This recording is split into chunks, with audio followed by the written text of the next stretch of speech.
If you look now simply at reality of your creation, you are standing in the center of the world. Your life experience is that everything is happening around you.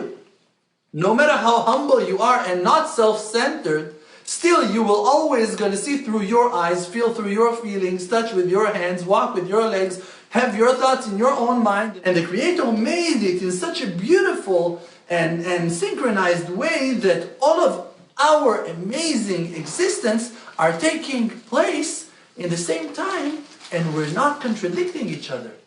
I can live, and the Creator can live inside of me, and everything will flow in amazing, perfect harmony around me, and the godly supervision to my life will be so precise, still like in the breath of a hair, like every detail that will come to me will be synchronized perfectly with my thoughts, with my feelings, with my past, with my history. Everything will be perfect, and in the same time, exactly in the same time, it will all gonna be as perfect for you, for them, for everyone. Now we, as individuals, we have a problem because we fell down to a world of separation.